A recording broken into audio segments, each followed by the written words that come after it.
Hello everyone, आप सबका स्वागत है। आरआरबी ग्रुप डी 2019 का मैथ्स का सॉल्यूशन कर रहे हैं, जिसमें 17 अगस्त 2022 से 18 सितंबर 2022 तक जितने भी शिफ्ट में एग्ज़ाम हुए सभी शिफ्ट के सॉल्यूशन कंप्लीट हो चुके हैं। इनके सारे वीडियोस प्लेलिस्ट में मिल जाएंगे। आज की क्लास में 19 सितंबर 2022 का दूसरा शिफ्ट का सॉल्यूशन करेंगे। इसका पहला शिफ्ट का वीडियो भी प्लेलिस्ट में मिल जाएगा और इन सब के सॉल्यूशन पहले ही कंप्लीट हो चुके हैं। प्लेलिस्ट में जाकर के वीडियो देख सकते हैं। तो शुरू करते हैं। उससे पहले चैनल पर नए हैं तो चैनल को सब्सक्राइब कर लीजिए। आगे बढ़ते हैं। पहला सवाल है, एक घड़ी क्रमवार 3 विक्रेताओं द्वारा बेची जाती है और उनमें से प्रत्येक को 25% का लाभ होता है। ठीक है। यदि तीसरा विक्रेता घड़ी को 1250 रुपया में बेचता है तो पहले विक्रेता के लिए घड़ी का क्रय मूल्य ज्ञात कीजिए। ठीक है। देखिए, ये कह रहा है कि इस घड़ी को 3 विक्रेता द्वारा क्रमागत रूप से बेचा गया है और प्रत्येक विक्रेता का क्या प्रॉफिट है, 25%। अगर इसको हम लोग फ्रैक्शन में लिखे तो यह आएगा 1/4, यानी प्रत्येक विक्रेता 4 पर 1 का प्रॉफिट कमा रहा है। तो रेशियो क्या बनेगा, क्रय मूल्य और विक्रय मूल्य का 4:5। ठीक है, एक विक्रेता का। लेकिन यहाँ क्रमागत रूप से 3 विक्रेता द्वारा बेचा गया, तो इसका हम लोग क्यूब अगर कर दें तो इस घड़ी का क्रय मूल्य और विक्रय मूल्य का रेशियो हमें मिल जाएगा। अगर 2 विक्रेता द्वारा बेचा जाता तो स्क्वायर कर देते तो मिल जाता। तो यहाँ पर क्यूब कर देंगे तो 4 का क्यूब हो जाएगा 64 और 5 का क्यूब हो जाएगा 125। यानी घड़ी का क्रय मूल्य अगर 64 है तो उसे लास्ट में 125 में बेचा गया है। जबकि यहाँ पर ये कह रहा है कि 1250 में ये बेचता है, तो ये 125 यूनिट का वैल्यू 1250 के बराबर होगा। सीधा सीधा 10 गुना दिख रहा है, तो 64 का भी 10 गुना करेंगे तो 640 रुपया इसका आंसर बनेगा। ठीक है, आगे। त्रिभुज का परिकेंद्र क्या होता है? ठीक है, देखिए त्रिभुज का जो परिकेंद्र होता है वो लंब समद्विभाजकों का मिलन बिंदु होता है। ठीक है, और ये जो पहला ऑप्शन में आपके पास है, इसकी ऊंचाई का मिलन बिंदु यानी अल्टीट्यूड का जो मीटिंग पॉइंट होता है उसको ऑर्थो सेंटर कहते हैं, या फिर उसको लंब केंद्र भी बोल सकते हैं। उसके बाद ये तो हो गया आपका लंब समद्विभाजक का जो मीटिंग पॉइंट होता है उसको क्या कहते हैं, परिकेंद्र। इंग्लिश में आप बोल सकते हैं सरकम सेंटर। ठीक है, और इसके माध्यिकाओं का जो मिलन बिंदु होता है उसको केंद्रक कहते हैं। इंग्लिश में इसको सेंट्रोइड बोलते हैं। और ये कौन समद्विभाजक का जो मिलन बिंदु होता है इसको क्या कहते हैं, इसको अंतः केंद्र कहते हैं, इंग्लिश में इन सेंटर। ठीक है, तो आप चारों पॉइंट को याद रखिए। आगे इसका मान याद करना है। ठीक है, तो देखिए इसका ब्रैकेट यहाँ पर शुरू हो रहा है और यहाँ पर एंड हो रहा है, फिर आगे ब्रैकेट यहाँ शुरू हो रहा है और यहाँ पर एंड हो रहा है। तो इन दोनों ब्रैकेट में क्या है, गुना है। अगर हमें इसका वैल्यू निकालना हो तो कितना हो जाएगा, देखिए 625 है रूट के अंदर और करनी में 4 लगा है, तो इससे क्या बाहर आएगा। देखिए अब 625 को लिख सकते हैं 5 की पावर 4 और करनी में भी 4 है, तो ये रूट के अंदर से क्या बाहर आएगा, केवल 5। ठीक है, 5 4 बार है रूट के अंदर, लेकिन करनी में 4 की वजह से एक 5 बाहर आएगा। उसके बाद माइनस है, यहाँ पर सीधा सीधा रूट अंडर 25 दिख रहा है, तो इसका वर्गमूल 5 हो जाएगा। तो 5 - 5 जीरो, यानी ये ब्रैकेट का वैल्यू जीरो हो गया। तो आगे गुना में है तो टोटल वैल्यू क्या हो जाएगा, जीरो हो जाएगा। ऑप्शन नंबर 1 इसका आंसर होगा। आगे, दो संख्याओं के एचसीएफ और एलसीएम क्रमशः 15 और 300 हैं। यदि दोनों संख्याओं का अंतर 15 है तो उन दोनों संख्याओं का योग ज्ञात कीजिए। ठीक है, देखिए इस सवाल को बेसिक तरीका से आप बना सकते हैं एक्स मान करके, और दूसरा जो कि सबसे आसान और अच्छा तरीका है ऑप्शन से करने का। उसके लिए आपको देखना होगा कि ये पूछ क्या रहा है, पूछ रहा है दोनों संख्याओं का योगफल, यानी हमारे पास जो भी ऑप्शन है वो संख्याओं का योगफल है, और सवाल में दोनों संख्या का अंतर दे रखा है और दोनों संख्या का एचसीएफ भी दे रखा है। ठीक है, तो देखिए अगर हमें ऑप्शन से 2 नंबर फाइंड करना है और दोनों का डिफरेंस दे रखा है, तो आप पहले डिफरेंस जो है 15 वो माइनस कर दीजिए, तो नंबर बचेगा 125। ठीक है, अब इसको 2 बराबर भाग में बांटना है, लेकिन 125 को जब बराबर 2 भाग में बांटेंगे तो ये डेसिमल में चला जाएगा, तो हमें डेसिमल वाला नहीं चाहिए। तो 140 को हटा दीजिए और 130 को भी हटा दीजिए। अब यहाँ पर है 145, अगर इसमें आप 15 माइनस करिएगा तो बनेगा 130। इसको 2 बराबर भाग में बांटिए, तो ये आएगा 65 और ये भी आएगा 65।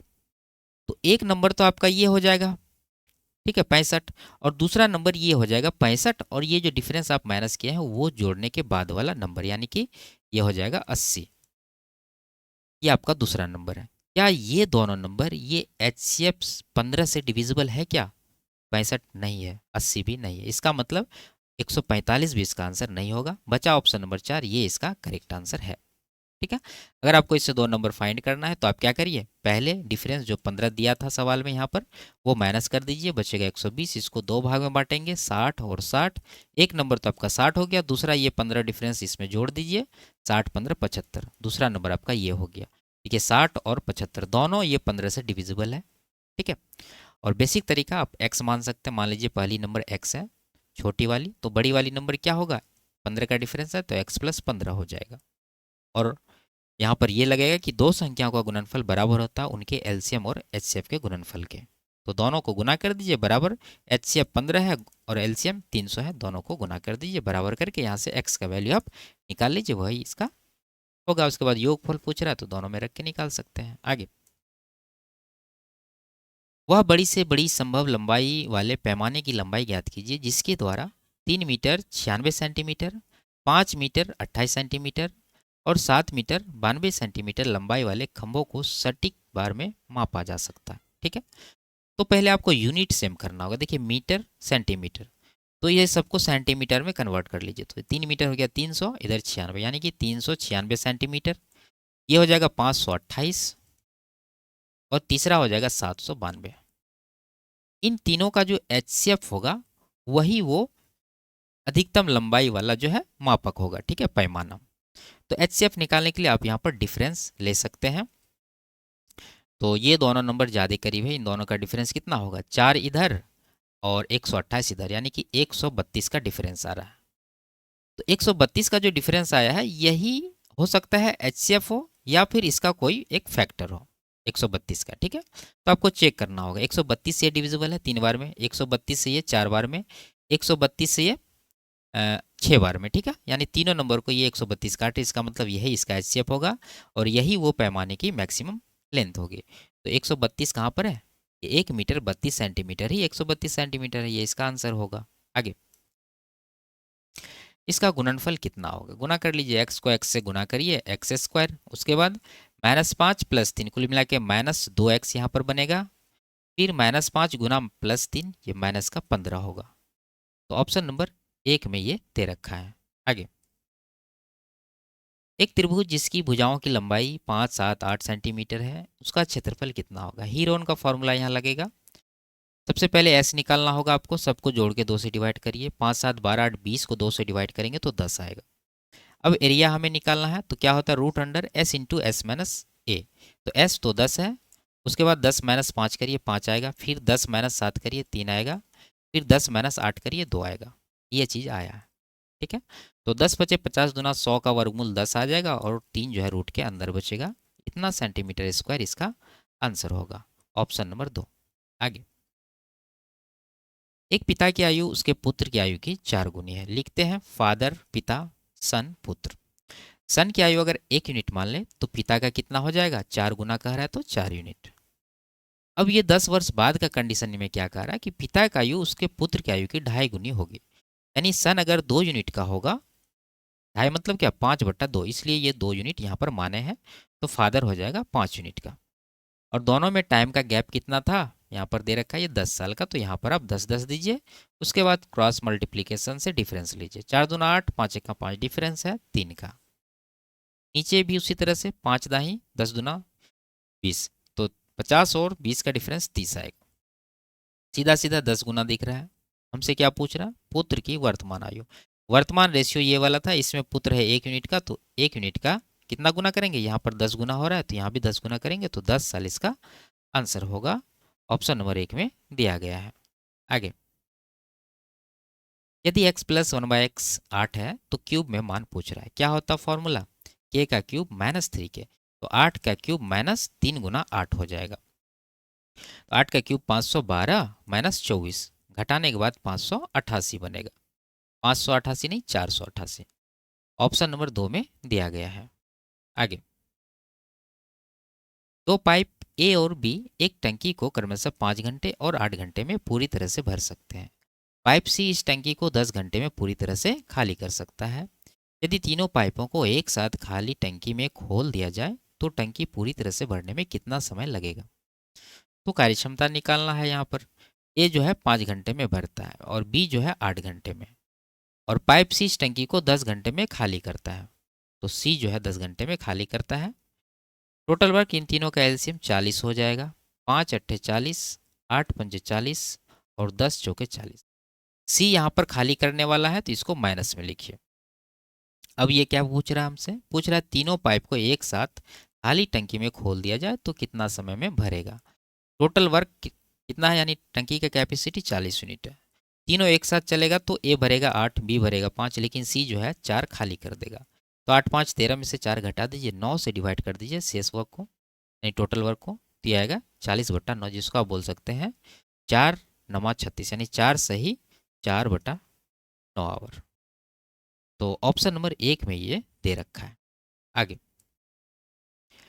निम्नलिखित प्रेक्षणों को आरोही क्रम में व्यवस्थित किया गया है। ठीक है, ये जो है ऑलरेडी आरोही क्रम में किया हुआ है। यदि माध्यिका 63 है तो x का मान ज्ञात कीजिए। तो पहले आप प्रेक्षण को गिन लीजिए, कितने प्रेक्षण है। तो 1 2 3 4 5 6 7 8 9 10, यानी n जो है यहाँ पर सम है। प्रेक्षणों की संख्या अगर सम रहता है तो बीच वाला 2 पद का एवरेज माध्यिका होता है। तो बीच में 2 पद कौन सा आएगा, ये देखिए, शुरू से 4 पद आप हटा दीजिए और लास्ट से 4 हटा दीजिए, तो बीच में ये दोनों पड़ेगा, x और x+2। इन दोनों को जोड़ के 2 से डिवाइड कर देंगे तो एवरेज होगा, और वही इसका क्या होगा, माध्यिका भी होगा। तो इन दोनों को जोड़िए, x 2x और प्लस का 2, इसको 2 से डिवाइड करना है, माध्यिका निकल गया। और सवाल में माध्यिका दे भी रखा है 63, तो इसको 63 के बराबर करेंगे तो x का वैल्यू यहाँ से निकल जाएगा। तो यहाँ पर आप 2 काट सकते हैं सभी जगह से यहाँ पर। ठीक है, ये एक बार में कटेगा तो x का वैल्यू कितना होगा, एक जाके इधर घटेगा 63 में तो बन जाएगा 62। यही इसका आंसर है, ऑप्शन नंबर 2। आगे,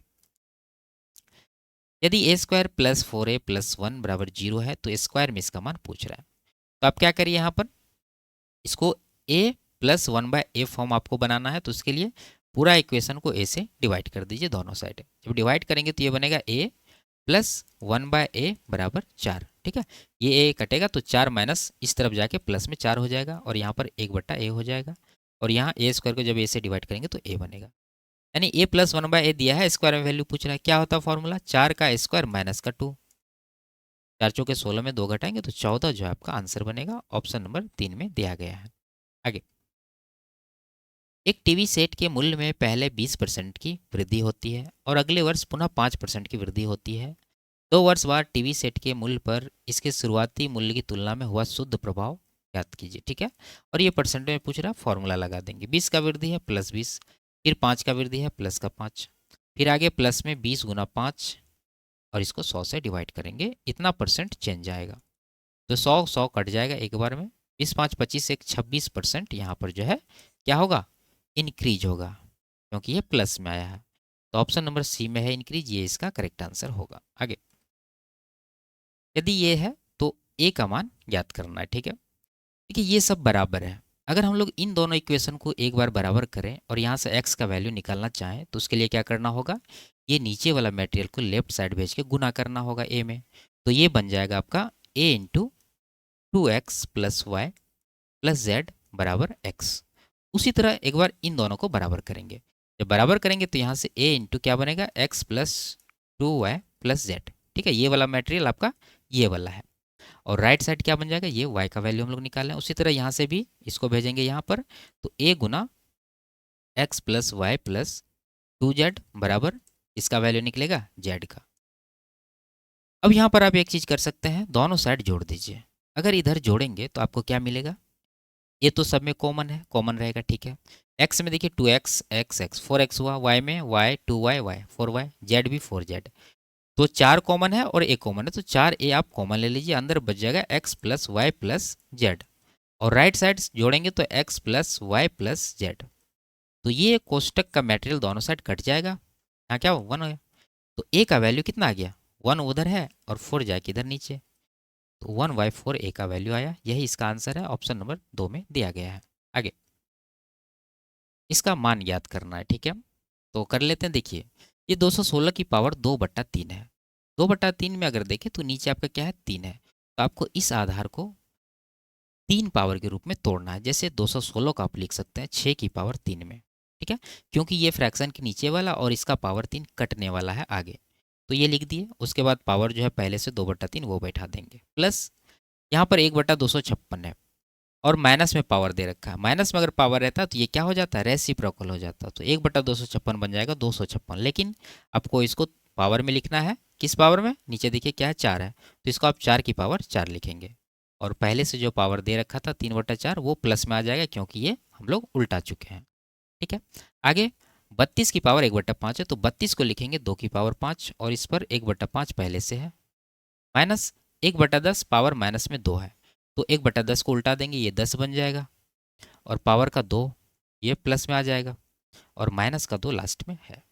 अब इसको सॉल्व करना है, तो यहाँ पर देखिए कटने वाला है 3, 3 काट देंगे, यहाँ पर भी 4 4 कट जाएगा क्योंकि इन दोनों में क्या संबंध होता है, गुना का। उसी तरह यहाँ भी होगा, ये 5 5 कट जाएगा।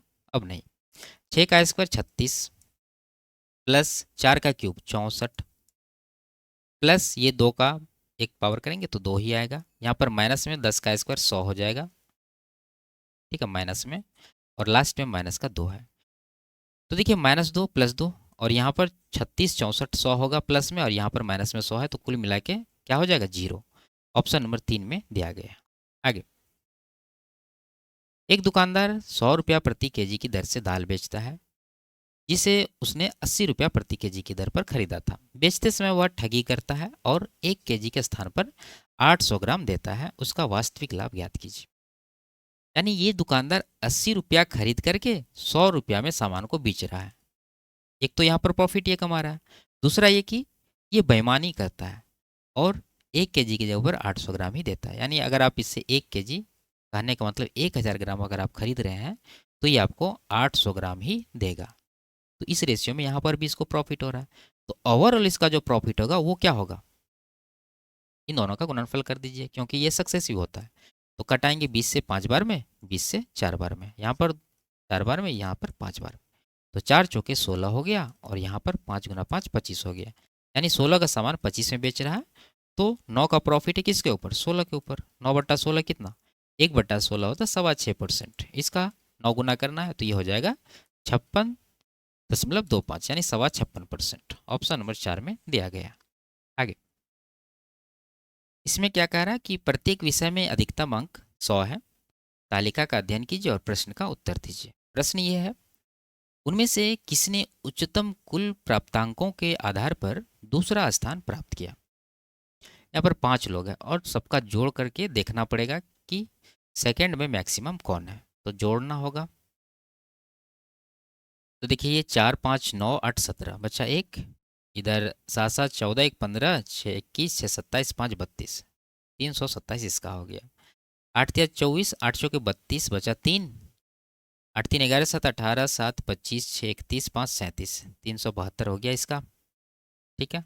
अब 5 6 11 2 13 बचा एक, इधर एक दे दे तो 7 हो गया, 7 को 5 बार गुना कर दीजिए 35 हो जाएगा, 353 इसका हो गया।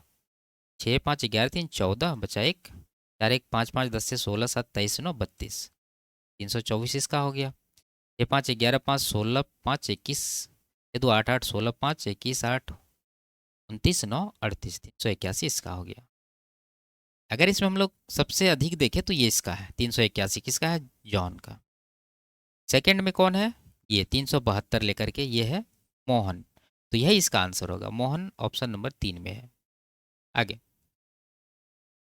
यदि एक समबाहुभुज के प्रत्येक अंतःकोण का माप 108 डिग्री है तो उस बहुभुज में कितनी भुजाएं हैं।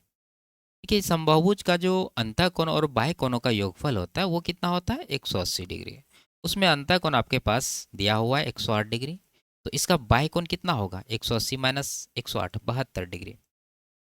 और आगे आप जानते हैं कि बहुभुज में भुजाओं की संख्या निकालने के लिए 360 डिग्री को बाह्य कोण से डिवाइड करते हैं, तो बाह्य कोण 72 आया, तो 72 से इसको डिवाइड करेंगे तो 5 भुजा इसका आएगा। ऑप्शन नंबर 4 में दिया गया है। आगे, यदि इसके मूल अल्फा और बीटा हैं तो alpha square plus beta square का मान क्या होगा। देखिए alpha square plus beta square को फॉर्मूला में खोलना होगा। क्या होता है फॉर्मूला, अल्फा प्लस बीटा का whole square minus 2 alpha beta. यानी अल्फा प्लस बीटा आराम से निकाल सकते हैं इक्वेशन से, और अल्फा इंटू बीटा भी आराम से निकाल सकते हैं। तो निकाल के यहाँ पर वैल्यू रखिए। अल्फा प्लस बीटा होता है माइनस बी बट्टा ए। बी मतलब एक्स का गुणांक जो कि क्यू है, तो माइनस में क्यू आएगा, और नीचे ए जो कि है एक्स स्क्वायर का गुणांक पी, इसका square minus two alpha beta. Alpha beta क्या होता है? सी बट्टा है, सी हमारा आर है, ए पी है, तो आर बट्टा पी यहाँ से आएगा।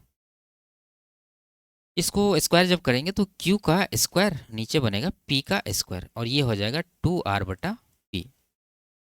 आंसर तो नहीं है, आगे और करना होगा। एलसीएम पी स्क्वायर रहेगा, ये हो जाएगा आपका क्यू स्क्वायर माइनस यहाँ से हो जाएगा 2pr। तो ये आपका फाइनली आंसर आया, ऑप्शन नंबर 1 में दिया गया है। आगे, एक स्वास्थ्य क्लब में 80% सदस्य पुरुष और शेष 20% महिलाएं हैं। पुरुष सदस्यों की औसत आयु 30 वर्ष और महिला सदस्यों की औसत आयु 40 वर्ष है। इस स्वास्थ्य क्लब के सभी सदस्यों की संयुक्त औसत आयु ज्ञात कीजिए। ठीक है, देखिए ये जो पुरुष और महिला का परसेंटेज है, इसका रेशियो ले लीजिए आप। 20 से एक बार में, 20 से 4 बार में, यानी 4 पुरुष है तो 1 महिला है, इस रेशियो में है।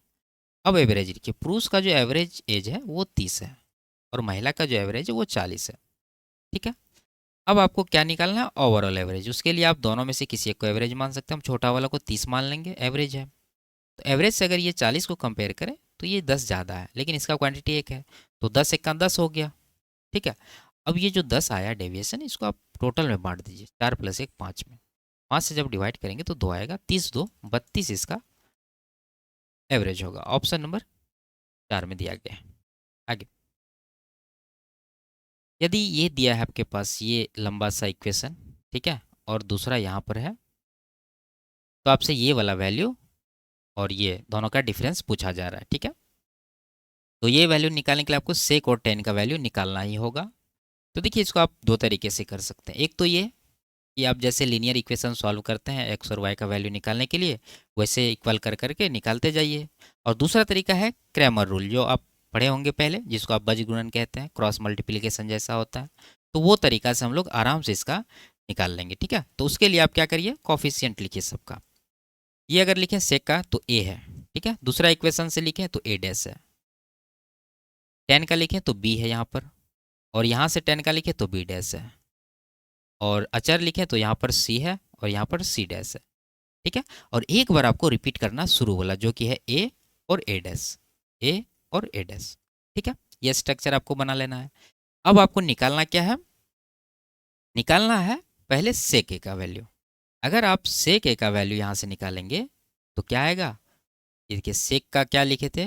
ए और ए डैश पहला वाला है, तो सेक का निकालना है तो इसको आपको छोड़ देना है, इन दोनों को देखना है। इसको गुना करिए, बी सी डैश आएगा, माइनस इन दोनों को गुना करिए, सी बी डैश, ये ऊपर आएगा। ठीक है, और नीचे क्या आएगा?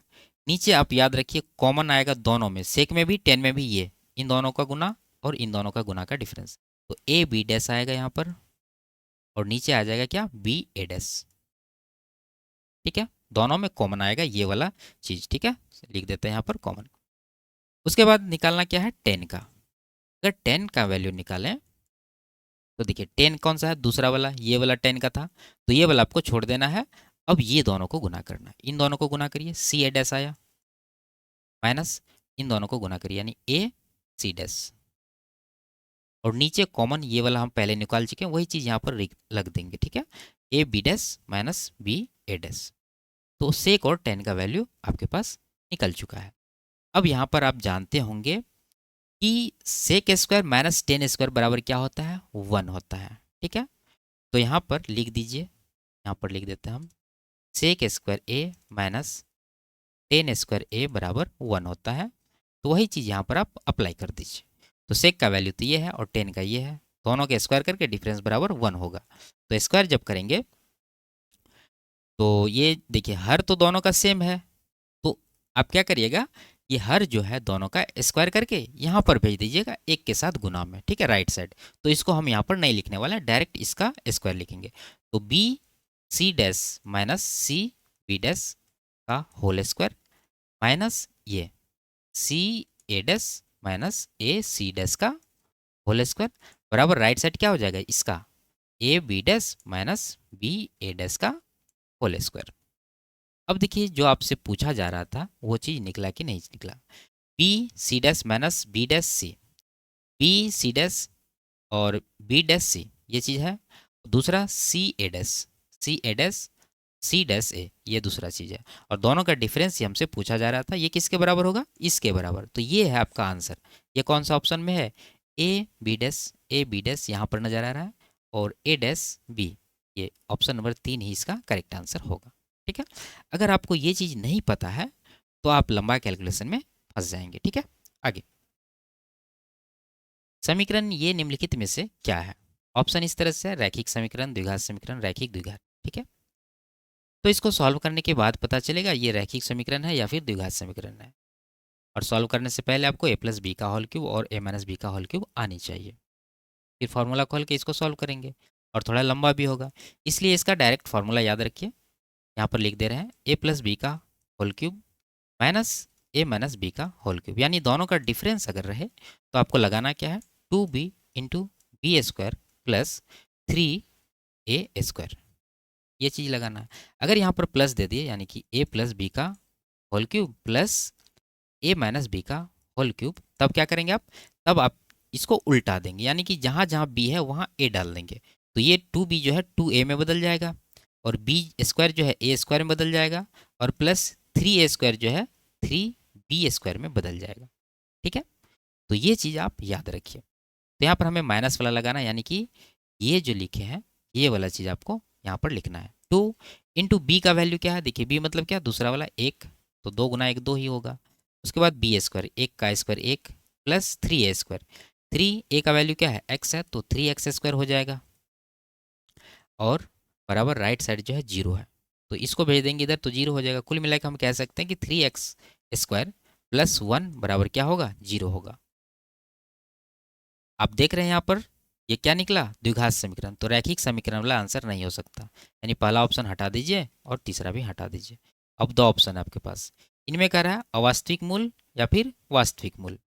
ठीक है, तो यहाँ पर भी आप सॉल्व करके एक्स का वैल्यू देख सकते हैं, जैसे 3x स्क्वायर बराबर माइनस का 1 आया, एक्स का वैल्यू क्या होगा, माइनस का 1/3 रूट के अंदर, तो ये क्या हो गया, काल्पनिक हो गया, काल्पनिक वाला इसका, यानी अवास्तविक जो है इसके मूल होंगे। ऑप्शन नंबर 2 करेक्ट आंसर है। आगे,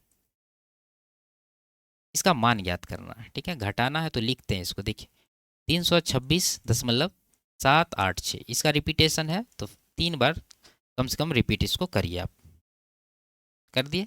उसके बाद ये क्या है, 10.193, तो पॉइंट का आपको ध्यान देना, पॉइंट से पहले 10 है, उसके बाद क्या है 193, और यहाँ पर रिपीटेशन किसका है, केवल 3 का, तो 3 को आगे तक रिपीट कर देंगे कम से कम यहाँ तक।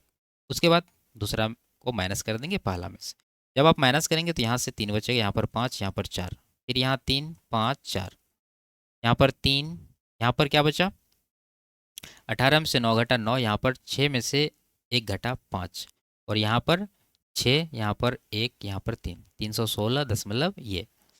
अब इसमें आपको खोजना है कि रिपीट कहाँ से शुरू हुआ है। देखिए 345, यानी 345 आगे भी आएगा 345, तो आप इसको लिख सकते हैं क्या, 316.59, उसके बाद 345, इस पर 12, तो ये आपका जो है आंसर बनेगा। ऑप्शन नंबर 4 में ये चीज़ दिया है, ये इसका करेक्ट आंसर होगा। आगे, यदि 3 नल एक साथ खोले जाते हैं तो एक टंकी 12 घंटे में पूरी तरह भर जाती है। एक नल इसे 10 घंटे में पूरा भर सकता है, दूसरा नल इसे 15 घंटे में भर सकता है, जबकि तीसरा पाइप एक निकासी पाइप है जो टंकी को खाली करता है। जब कोई अन्य पाइप नहीं खुला है तो तीसरा पाइप पूरी तरह से टंकी को कितने समय में खाली कर सकता है।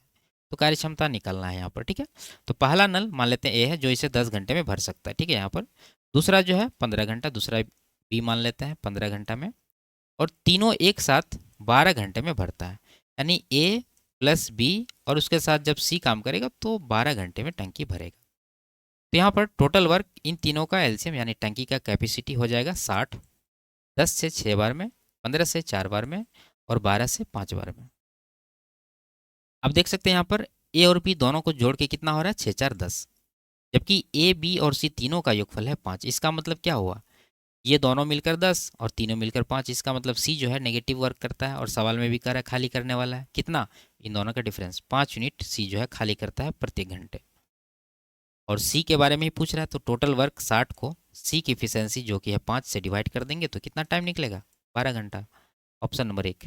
आगे इसमें क्या कह रहा है कि वर्ष 2017 में सभी 4 पाठ्यक्रमों में पढ़ने वाले लड़कों की औसत संख्या कितनी है। ठीक है, देखिए ये है 2017, इसमें ये आपका टोटल स्टूडेंट है और ये गर्ल्स है, और लड़कों का पूछ रहा है, तो घटा के आपको निकालना होगा। घटा लेते हैं, टोटल में लड़कियों को घटा देंगे तो 900 माइनस 450 तो आएगा 450। 1800 में 1000 घटाएंगे 800, 1500 में 700 घटाएंगे 800, 1300 में 600 घटाएंगे 700। सबको जोड़ लीजिए, 7 8 15 23 4 2750 आया है योगफल। एवरेज निकालना है, 4 पाठ्यक्रम है तो 4 से डिवाइड कर दीजिए। 4 छः के 24 जाएगा, 35 हुआ, 4 अठे 32, 30 हुआ, 4 सत्ता 28, 4 पंचे 20, यानी 687.5। ऑप्शन नंबर 3 इसका करेक्ट आंसर होगा। आगे यदि मूलधन राशि 13,000 है तो 5% प्रति वर्ष की दर से 4 वर्ष का साधारण ब्याज ज्ञात कीजिए। कितना परसेंट होगा, 5 चौके 20% का ब्याज इसको मिलेगा। 13,000 का 10% 1300, उसका 2 गुना कर दीजिए, 2600 इसका ब्याज निकलेगा। Option number 1। आगे तो ये लास्ट सवाल था। वीडियो आपको कैसी लगी कमेंट में ज़रूर बताइए। अच्छी लगी तो वीडियो को लाइक शेयर और चैनल को सब्सक्राइब कर लीजिए। फिर मिलते हैं अगले क्लास में, तब तक के लिए बाय बाय, टेक केयर।